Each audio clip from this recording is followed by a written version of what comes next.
Welcome to another conversation in our CBS Conversation series. We are glad you have joined us again today. We're excited to bring you stories from folks doing work to renew God's world from across our fellowship. This is the second event as part of the CBS Conversations, a new series of live and recorded video discussions on faith and culture topics for the benefit of Christians and congregations. You can find recordings of previous conversations and the schedule of upcoming conversations at www.cbs.net/conversations. I'm your host, John Mark Boes, for this week, and we have a conversation about protecting immigrant children from three good folks who are working to protect and care for immigrants.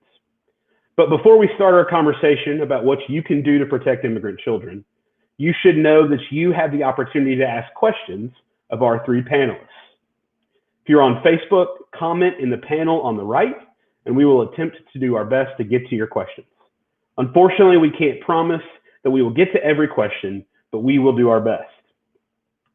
Let me now welcome to this conversation our three panelists. We have Sue Smith, CBF Field Personnel and Executive Director of Loachamin Ministries, Emily Morrow Loachamin, Social Worker and Advocate, and Elket Rodriguez, the CBF Immigration Advocacy Specialist. Thanks y'all for joining us today. Thanks for having us. Thank you. So paint a picture for us, if you will, of what an immigrant family looks like in the work that you all do. What should we know about them in their lives? And we'll start with you, Sue, if you don't mind. Yeah, I would like to talk about one of the families that's been in our population for a long time. They're originally from Mexico, and they have been living in the United States for the past 23 years. This is a mom and dad who've been married for almost the entire time. They've been married for about 24 years. Their two oldest children are in college, in four-year colleges, and they have four children altogether. They're a mixed status family, which means that the parents do not have legal status. They're undocumented. The oldest son has DACA, or Deferred Action for Childhood Arrivals, because he came here as an infant. And then the other three daughters all are U.S. citizens. And so they're kind of typical of a family. Right now, this particular family is kind of going through a rough time. Dad had an issue at work and was picked up by immigration. And so since February, the kids and mom, the two older kids and mom, have been trying to raise the $10,000 necessary to be able to get him out on bond so he can come back home and be with them. But they're very typical of a family that we've had. Their kids have been in our after-school program, in our tutoring programs. They've been volunteers with many of the programs we've been in, and they've been here for a long time, and they intend to stay in the United States if at all possible. Many of our families look very much like this one. Yeah, Emily, what about you? Paint a picture of some of the folks that you work with. So I primarily work with unaccompanied immigrant children. And so the vast majority have parents who are here in the United States who came under very extreme circumstances, violence, threats, and often came unexpectedly. And so they did leave their children behind. And so they have now brought their children to the United States and are seeking reunification with them. And so oftentimes they haven't seen them maybe in a year, 2 years, 5 years, and have trusted family members to care for their children. And so oftentimes what we are looking at are situations where the vast majority of the family is undocumented. And at this point, they just want to be with their kids. Yeah. Elket, tell us about the folks that you work with and what they look like and kind of what they represent for you. First of all, thank you, John Mark. The folks that I work with mostly are refugees, asylum seekers. They come mainly from Central America, Venezuela as well, and Cuba. They're fleeing persecution. Most of them are related to government persecution. As you can see in Venezuela and in Cuba, that's something that's been going on for a long time. And in Central America, you're I work with immigrants who are fleeing persecution from cartels and cartel violence. And so that's the typical immigrant that I work with. Most of them are right now under the migrant protection protocols, which is the Remain in Mexico policy. So they're waiting in Mexico for their immigration hearings in the United States to resume. And so the humanitarian, if you say, picture that I see whenever I try to go across the border or talk to any of the pastors who are helping in Mexico, it's a very bad picture, if you can say. They are totally dependent on the help that churches and nonprofit organizations can give to them at this time, whether it's food, shelter, clothes, all of that. They're totally dependent, and that's the type of immigrant that I see every day. Now, I will tell you something about all of them. They're all hardworking, they're all very humble, and they're very thankful for the work you do for them. Yeah, thank you all for sharing about that. So now that you've kind of painted that picture for us, tell us the real question we're here. Why should we care about protecting immigrant children? Why does that matter for us? And we'll go ahead and start with you, Emily. Why should we care about protecting immigrant children? I think my personal reason has definitely changed over the years. As children, they are the most vulnerable among us. As Christians, I mean, we're called to care for children, to care for the orphan. And as a mother, I would. I'm sorry. I would pray and hope that if I were in the same situation, someone would care for my child and give them the love and the care and the protection that I couldn't. And I think as human beings, no one deserves to be left without that protection. And of course, you can get into the weed of what that looks like, but really, they're children and they're vulnerable. And whatever that immigration status looks like becomes irrelevant when it comes to their safety and their health. Yeah, thank you for that thought, and your emotion also helps us connect a little bit more, I think, too. Elket, what about you? Why should we care about protecting immigrant children? Well, Jesus said in Matthew 19 that let the children come to me and do not hinder them. We believe that children are very dear to the Lord. It is interesting that Jesus came to earth being born as a refugee, fleeing from Herod's order to assassinate certain children. So, which is interesting, right? Looking for vulnerable, there you have Jesus coming in probably one of the most vulnerable situations. I think that we can say that immigrant children are among the most vulnerable, if not the most vulnerable members in society, since they depend totally on their parents to live, and their immigrants' parents live in a constant uncertainty with limited or no recognition or protection from the government and sometimes their neighbors. So therefore, immigrant children have an added layer, if you can say, of vulnerability and uncertainty, absent, obviously, any support network in the place where you are. So for generations, we Christians have been advocates for the well-being of children, whether it is through our stance on abortion, child trafficking, child abuse, sponsoring children all over the world. We Christians have always been at the forefront of protecting children and their integrity and dignity. For example, through the church's advocacy and lobbying efforts, Congress adopted in 2018 the Trafficking Victims Protection Reauthorization Act that protects unaccompanied minor children who arrived at our borders. since they are more at risk of being trafficked or end up being victims of violence. This law allows for unaccompanied minor children to be screened for child trafficking and asylum protection.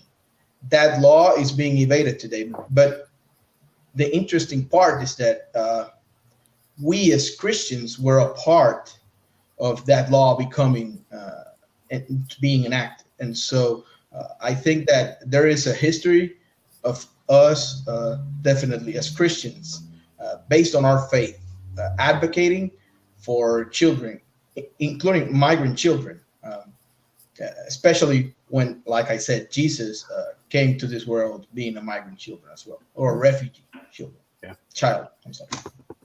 Yeah, thanks for that reminder of our own faith story that we proclaim so loudly about Jesus. So thanks for that. Sue, what are your thoughts? Why should we care about protecting immigrant children?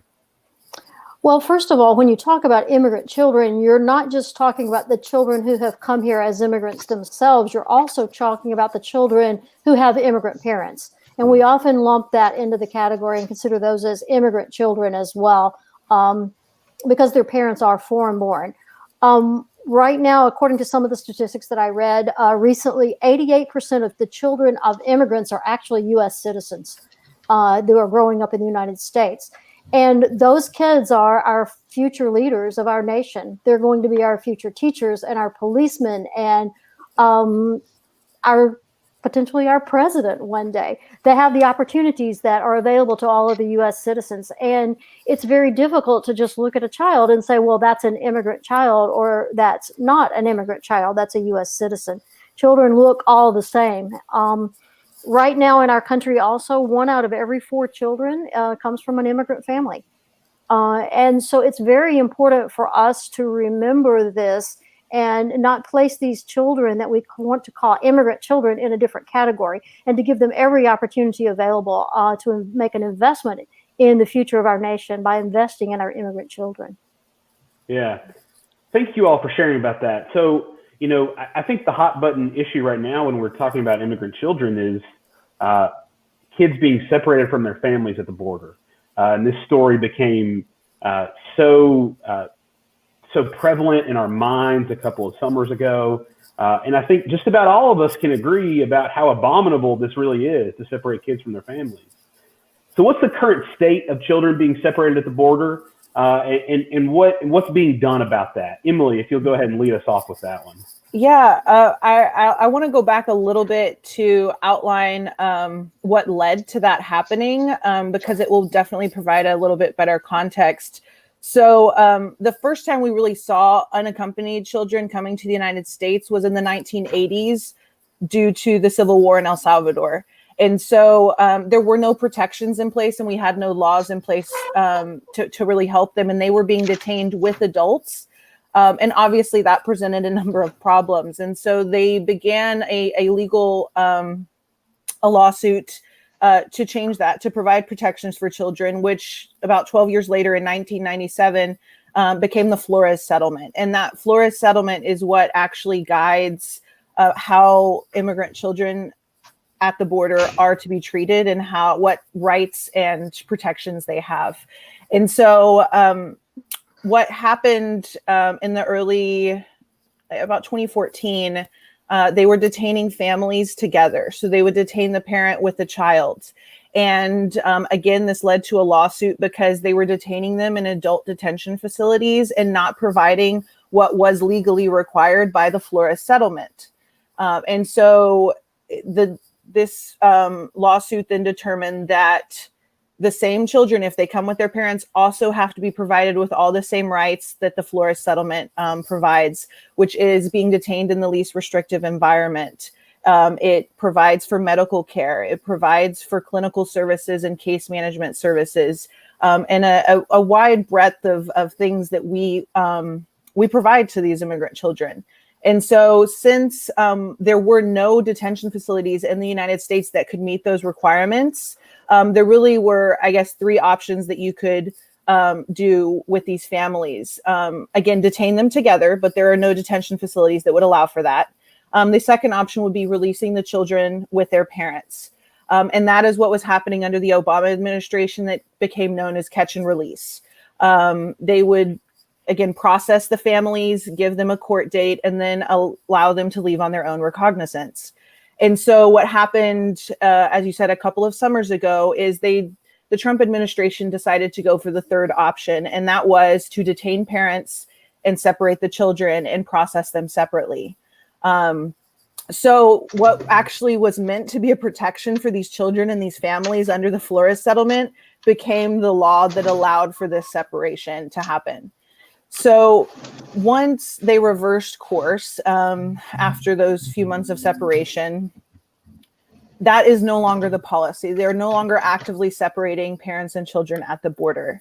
However, in practice, some things have changed. As Elket already mentioned earlier, the new process is for immigrants to come and they can apply for asylum in the United States, and then they are sent back to Mexico to wait in these refugee camps. And what has happened is oftentimes, because of the uncertainty in the camps and the lack of hygiene and the fear, the families don't want their children waiting in those camps. And so they will send their children across on their own while the parents wait in the camps in Mexico.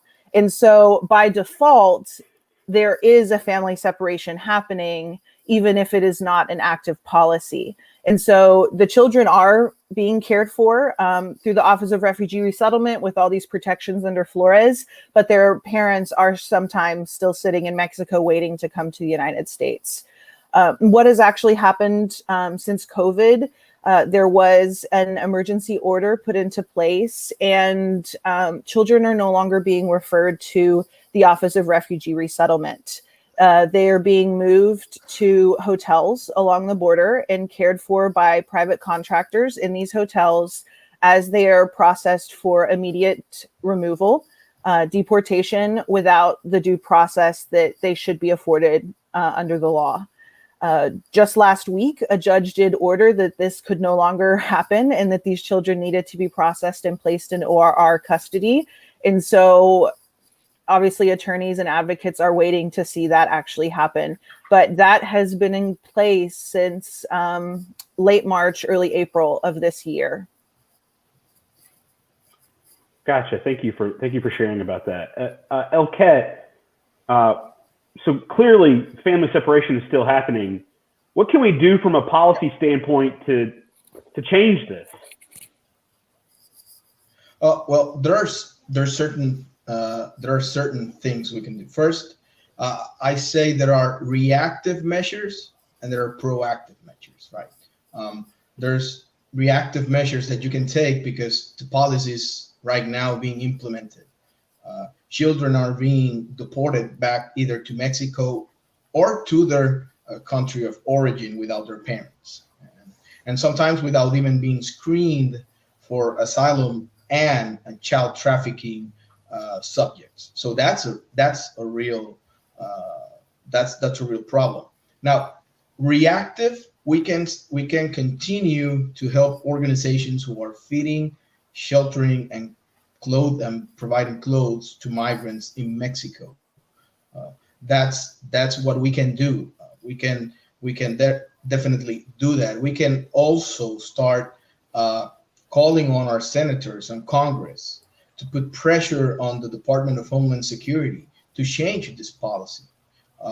In reality, these emergency orders were taken, were effective in March, but right now we're talking about months of them implementing these policies. At least 140,000 persons have been expelled from the United States. At least 2,000 of them are children that we know of. Advocates are really trying to get stats to know how many of those 140,000 are really children. And so we have to call on Congress. We have to, so that they can pressure the Department of Homeland Security to stop really this measure. So that you have an idea, these children, and this is from my experience, I normally talk to a lot of pastors who are on the other side of the border helping migrants who are staying there definitely until their immigration cases resume. So you have an idea. Here's what's happening. Children are coming in at a port of entry, let's say Matamoros, Mexico, which is Matamoros, Mexico, or Brownsville, Texas, okay, at that port of entry. And then immigration officials are then returning them sometimes through another port of entry. And that port of entry, it's normally controlled, let's be honest, by another cartel. And you kind of lose these children on their way coming in, and then when you return them. And so I've been talking to some pastors who received some of these unaccompanied minor children, and what they've been telling me is that there's no control really. So you can send your child and kind of lose control over it. Definitely the Mexican government has a group called the Beta group, and they take care of the children. But there are a lot of trafficking issues involved, let's say, and I won't go into a lot of details. A lot of people may know what I'm talking about, but we need to stop this policy that it's not just one thing is to separate a family, but another thing is to really lose control and the monitoring involved of a child, and that's what's happening. Yeah. Sue, what's the impact of family separation on the folks you worked with, and how are folks still being affected by it where you are? What's that like? Well, John Mark, we're kind of a ways from Texas, and so we don't see that first line separation of families on the border, but we kind of see the residual effects of that. We see reunited families where kids have come alone from their home countries. Perhaps their parents left them there many years ago, come to the United States, they've established a new family. And so we see oftentimes kids about 13 or 14 coming into a family situation with parents that they don't know, perhaps a step parent that they've never met, and step brothers and sisters and half brothers and sisters that they don't know. And that makes that family reunification very, very difficult on these kids. They're dealing with a lot of adjustments all at once. And so the effects of those early separations of family have a lasting effect on how well these kids are actually going to be able to settle in and assimilate into the United States or acculturate into the United States. But we also see some direct family separations. I recently had a client who is an asylee, and he was coming in, as he first came in and was requesting asylum, he came in and began to check in with his officers in Richmond, Virginia. And one day as he checked in for one of his processes, they grabbed him, handcuffed him in front of his almost 4-year-old son and took him away. And social services was called.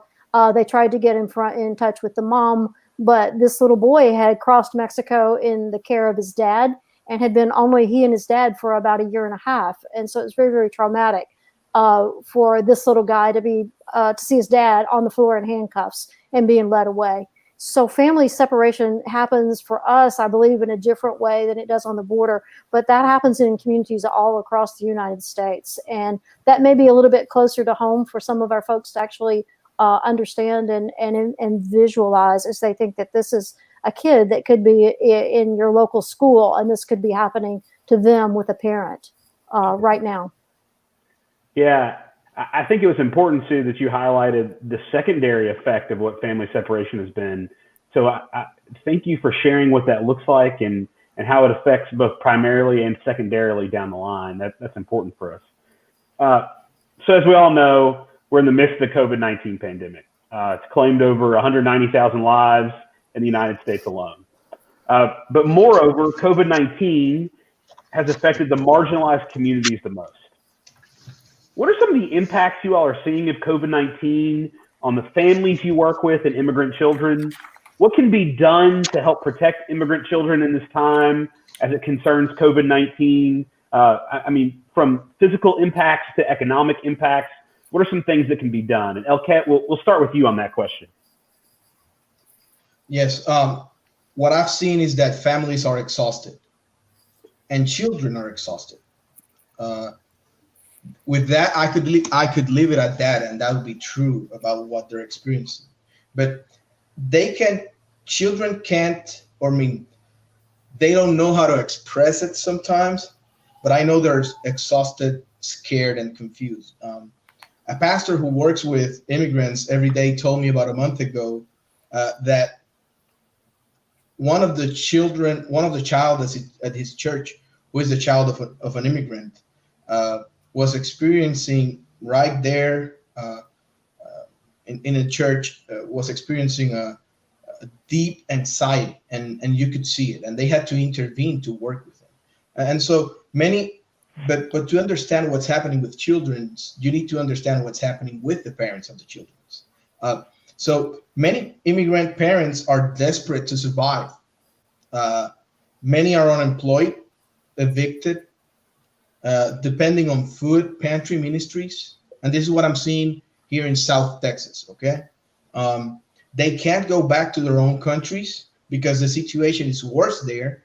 And some of them are undocumented. And so CBP, if they find you in a checkpoint, they will put you in a detention center. And so there's a big spread of COVID-19 in the detention centers. So they're scared about that as well.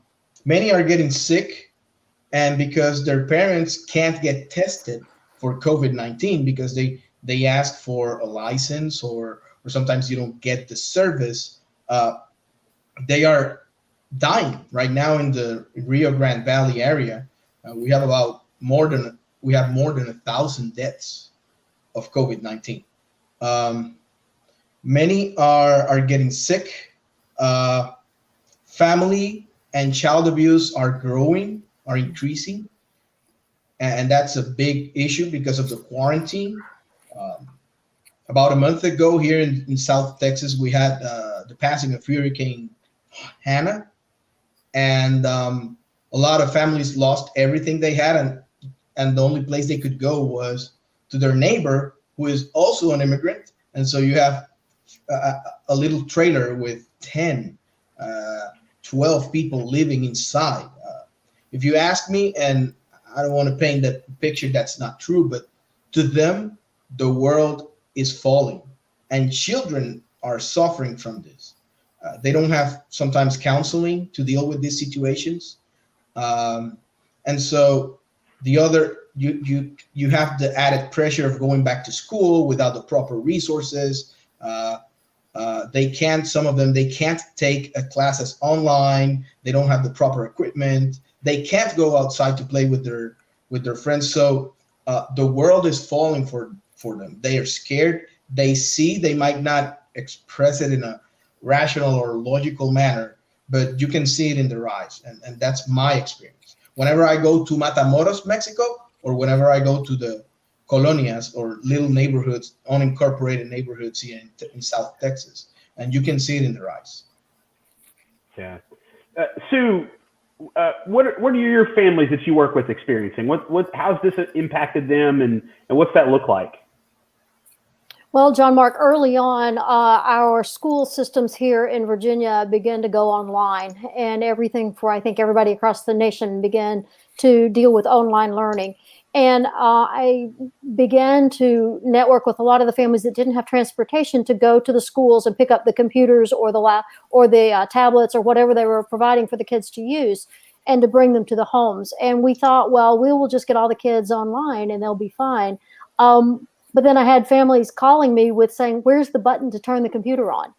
And so while the older kids, the middle schoolers, the high schoolers, even the older elementary kids did pretty well, the ones who were the most vulnerable and hit the hardest were really the kindergartners, the first graders, the second graders, who were not quite as technologically savvy, who had not had their own laptops or their own computers or their own tablets to be able to use those and manipulate those. And they're going home to parents who don't speak English, who can't call the school and ask questions because nobody there speaks Spanish, and they're really left out. And they're unable to get online. The kids want to do their work. They've been successful students, but they don't really know how to teach their parents how to use the technology that's going to allow them to do their schoolwork. I had one 7-year-old finishing up first grade who, once we got him online and his stepmom to understand how to coach him through his work. He finished all of first grade in 2 weeks because he was so anxious to learn. But it's a matter of the gap exists between helping parents to know what to do with the kids. But these are kids who only speak Spanish at home, and they're very isolated, and they're seeing huge setbacks in their language and cultural acquisition during COVID-19.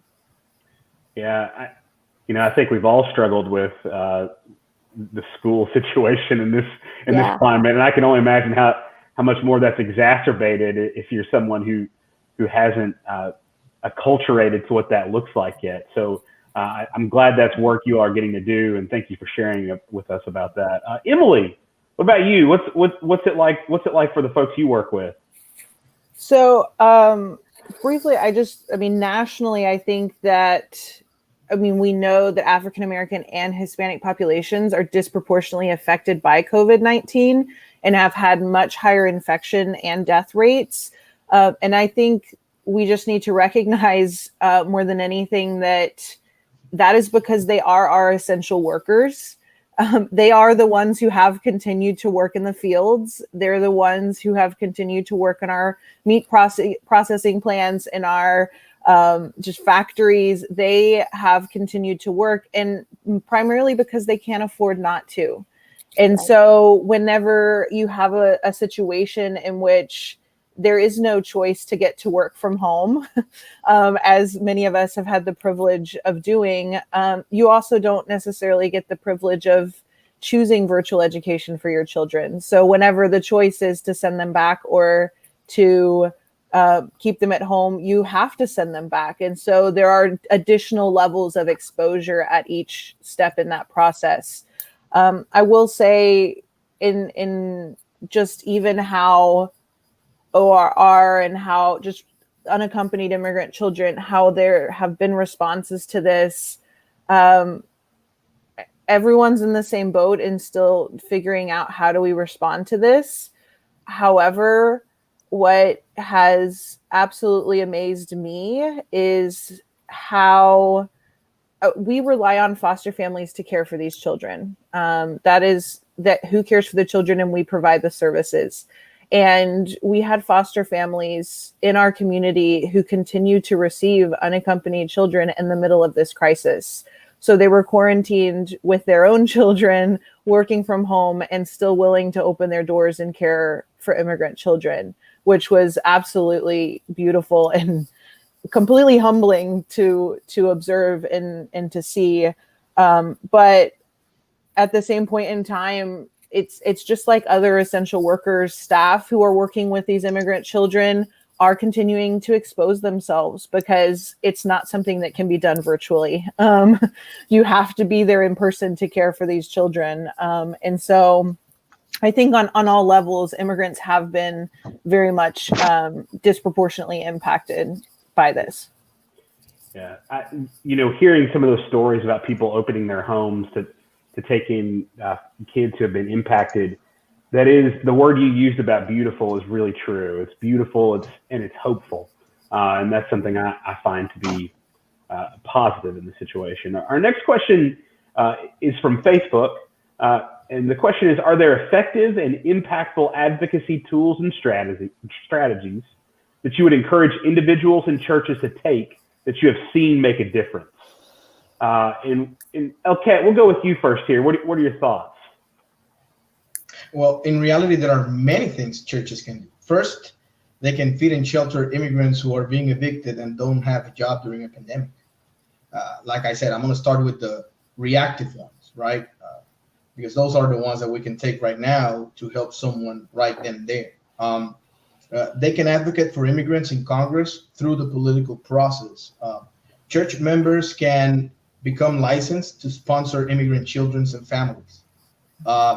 Churches can partner with, let's say, Welcome House, like the Welcome House Community Network in North Carolina, to support temporary housing ministries for immigrants, or get trained on how to set up a hospitality ministry. Churches can donate face masks for migrants stranded in Mexico. Churches can host recognized immigration legal services offices. and there are ways we can help with that. Churches can provide spiritual counseling and provide spiritual and emotional accompaniment to immigrants, like La Puerta Waco is doing through Emily Morrow Loachamin, and provide legal services and social services like Greg and Sue Smith through Lucha Ministries are doing.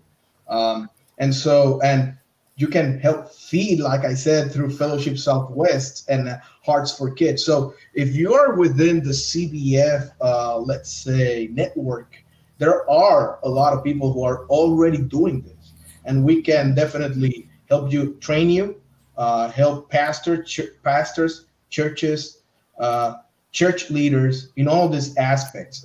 We're currently working in CBF advocacy for immigrants and refugees to put out there a list of biblical resources that churches can use to talk about the issue of immigration with their church members. But we're working to put out a guide eventually that will allow churches to connect the dots when it comes to where should I go and who can help me. So in reality, there are a lot of ways you can help. But right now, for me, you can start by looking at the immigrant who is your neighbor and is really in help, asking him, what do you need? Sue, let's go to you next with this question. What are some of those advocacy tools and strategies that you would encourage individuals and churches to take on? Well, I appreciate what Elket said about looking around to see who's your neighbor and who's right in your community, because that's a great place to start. Advocacy on a national level or a larger level, that's really great to do. But sometimes the best advocate you can be is by being an advocate for the families and the children that are right in your neighborhood and in your school district. Many churches that we have been involved in through the years have established tutoring programs or mentoring programs for kids. Learning to read is absolutely essential, and being a proficient reader is really key to success in the United States. And according to some of the statistics that I've recently read, only 8% of English language learners are proficient readers by the 4th grade. And so that is because they live in a home where English is not the first language.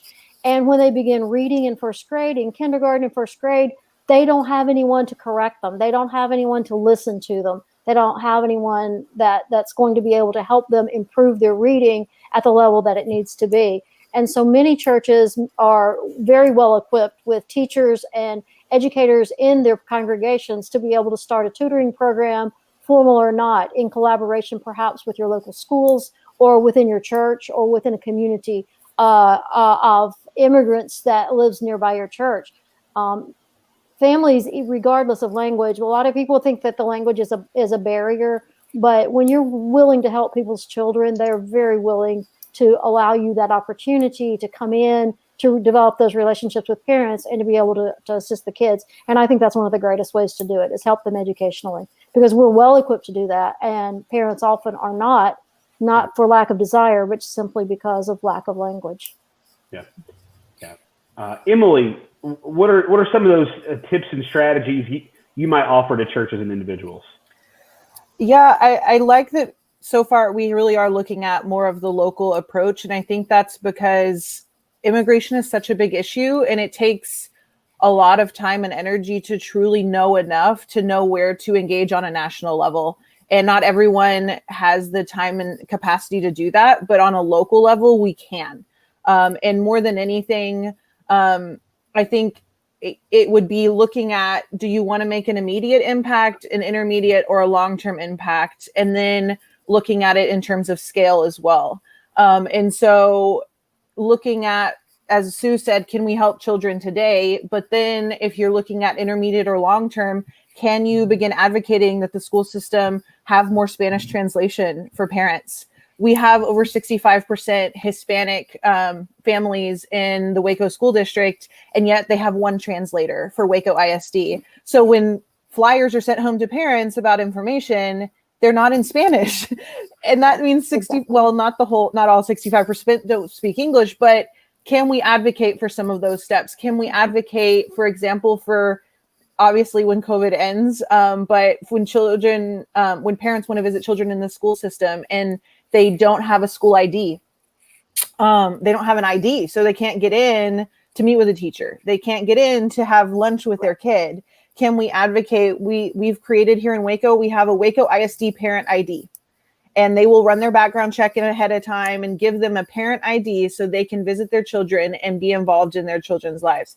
So looking at, yes, short term, what can we do immediately, but then also what are some of the systemic barriers that exist for our families that we can really begin to step into. And as a church and as an individual, especially as English speakers, it's really hard for us to see past that because we don't have those barriers. And so it's really hard to think, oh man, if I didn't speak English, I wouldn't know these things. I wouldn't understand what's being communicated to me.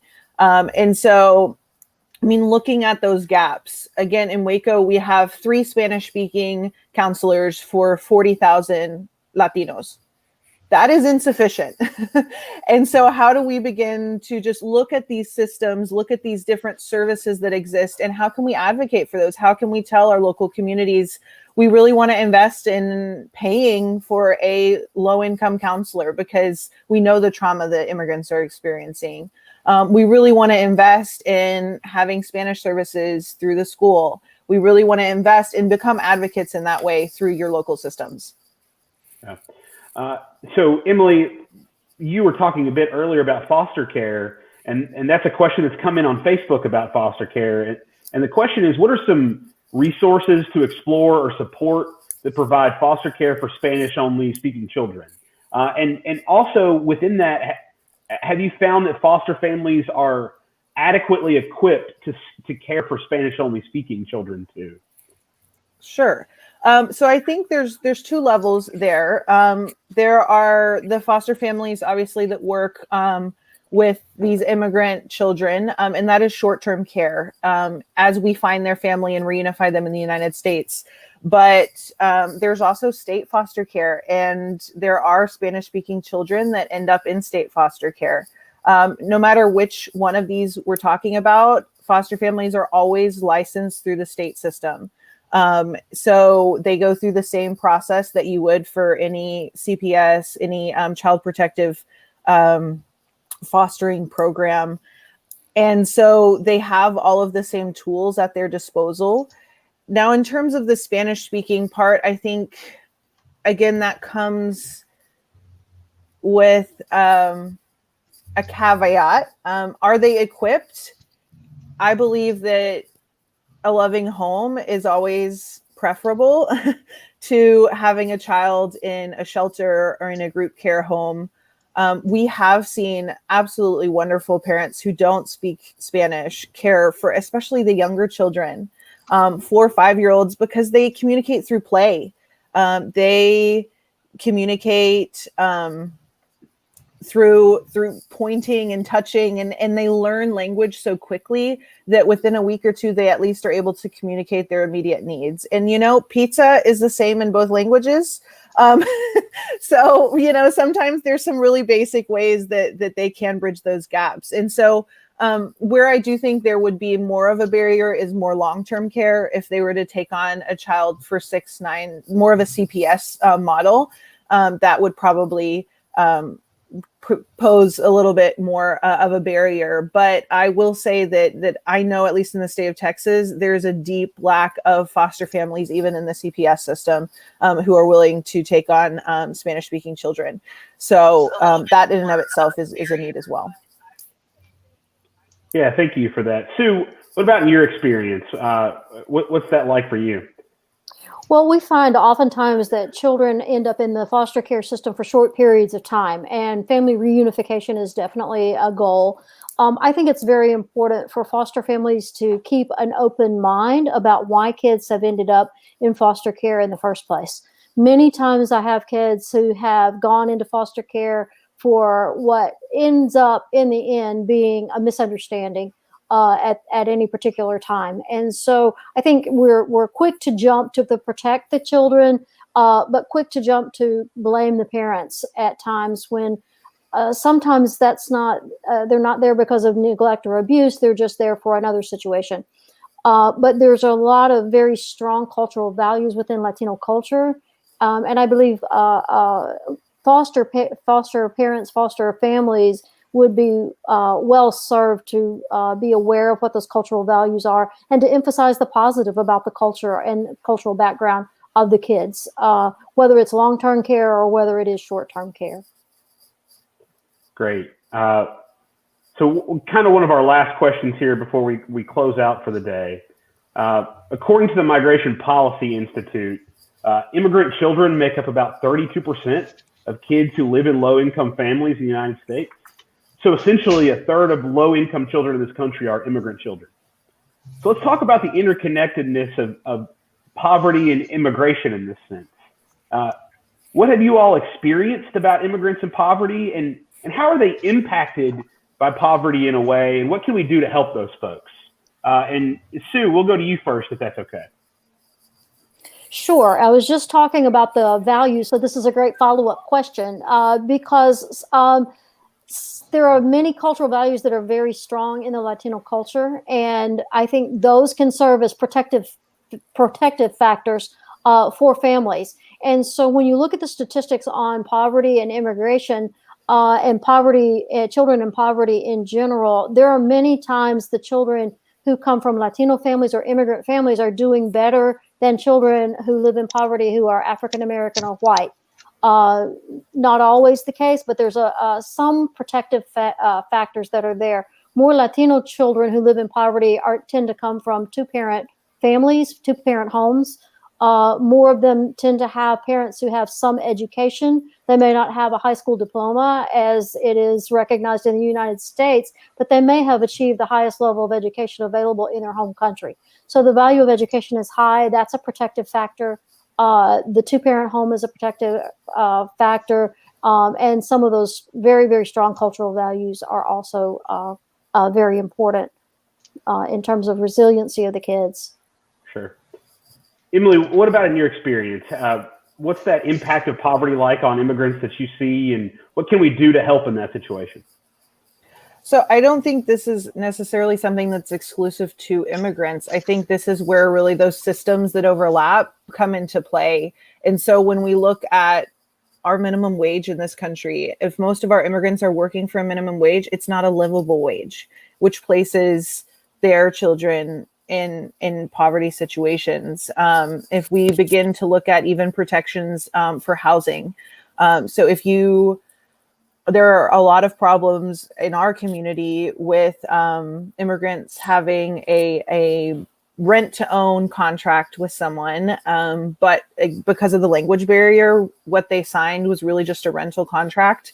And so after 10 years, they get evicted after they thought they were really investing in their home.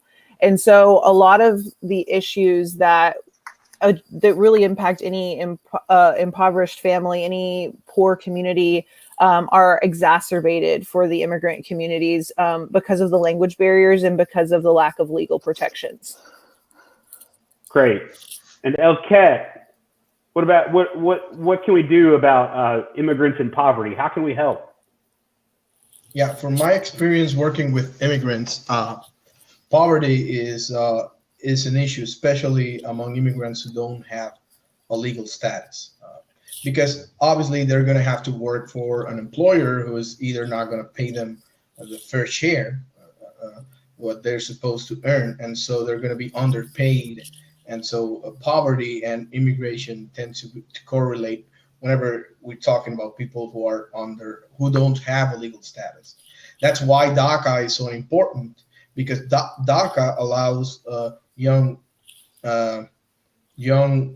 persons to study and work, young immigrants who came here, obviously, and didn't have the intent of coming here. They were just brought here as children to work and study. And actually, DACA has been very impactful when it comes to taking immigrant families out of poverty, because definitely the parent who came undocumented may not have access to a better salary, but his son can or his daughter can. And that's why it's important. What can we do? Well, like I said before, you can donate to the CBF Coronavirus Relief Fund, to Fellowship Southwest, to Lucia Ministries, to La Puerta Ministries in Waco, among other ministries, that so that we can continue to serve, feed, shelter, and provide clothes to migrants. We also need prayer and assistance for those pastors who need volunteers. But these pastors are exposing their lives to feed immigrants. When I'm talking about these pastors, I mean the ones that I work with here in South Texas and in Mexico. Right now, we can also call on our senators to pass a stimulus package that protects immigrants and the hungry. And those two, like we've been talking, they correlate. They really touch on each other. We can also call on Congress to provide a path to citizenship to DACA recipients. And sometimes we don't think about the relationship between policies and poverty, but immigration is one of those areas or subjects where once you start working with them, you're going to start watching and seeing the relation between policy and poverty. So right now we can call on Congress and ask them to include immigrants to allow immigrants to get a stimulus check, especially those who pay taxes through an individual tax identification number, the ITIN, the famous ITIN. So a lot of immigrants pay taxes, but they don't get a stimulus check. So they contribute, but they don't get any benefit out of the government when there's a pandemic. And so we can ask that. We can ask the government, the Congress right now, to pass a stimulus bill that increases the minimum for SNAP, for the SNAP benefits. And we can also call on Congress to allow people to get access, or immigrants or anyone to get access to COVID-19 testing, regardless of their immigration status. So those are some of the things we can do. And right now we put an action alert on Tuesday in our CBF blog, asking all of our CBF folks and church members to call on their congressmen to pass a stimulus bill that would really alleviate the burden that immigrants are experiencing right now. Yeah. Thanks for Elket for bringing that up. The most recent stimulus bill just failed today in the Senate. So there's still time to keep reaching out, keep contacting, keep advocating on behalf of immigrants who need it. So this will be our last question, and hopefully we'll keep our answers pretty brief. In closing, what's one thing that folks in fellowship life can do to act to protect immigrants? And Sue, will go with you. What's the one thing they can do right now? Well, start with where you are and what you know. While we may be members of local congregations, we are each individually the church in the world.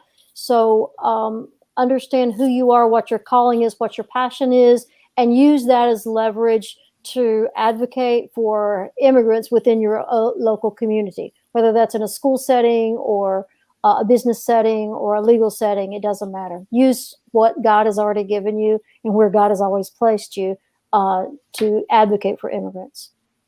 Thanks, Sue. Elket, what's the one thing folks in fellowship life can do? I would definitely go 100% with what Sue said. Start in your community.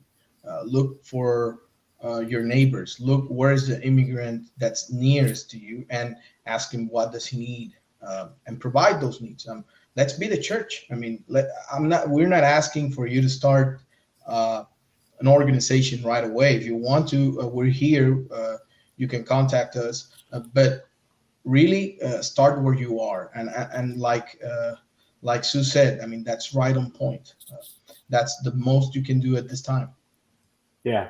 And Emily, what's the one thing folks in fellowship life can do to act to protect immigrants? I will second, third, exactly what they said. Start with your own strengths, start with where you are, and start where your church is. I was recently having a conversation about exactly this topic, and talking about prayer and how we really need to invest more in praying for immigrants. And I personally got frustrated because I felt like it wasn't action enough. until I recognize that truthfully prayer changes our hearts. And so if you want action to happen and you want action in your church to happen, then begin praying about it, because that is through prayer is how God changes our hearts and will change our churches, and will begin to guide us and show us where our strengths lie and where we actually truly can begin to invest in our own communities. Awesome. Well, thanks to those of you who've been watching and offering terrific questions online today. The work of protecting immigrant children is vast, as we've learned today. Our partners in CBF churches and communities across the U.S. who are doing this work are vital to extending the presence of hospitality and being an instrument for God's justice. For more resources and to find out more, you can visit www.cbf.net/immigrants and refugees. There's a lot of resources there for you. I also want to thank you all, Emily, Sue, and Elket, for your gracious use of your time today and for your wise words about protecting immigrant children and caring for all immigrants. But also thank you for the tireless work you put in daily to protect, care for, and advocate for immigrants. You are truly the presence of Christ. Thanks everyone for attending, and I hope that everyone has a blessed conclusion of their week. Thanks, y'all.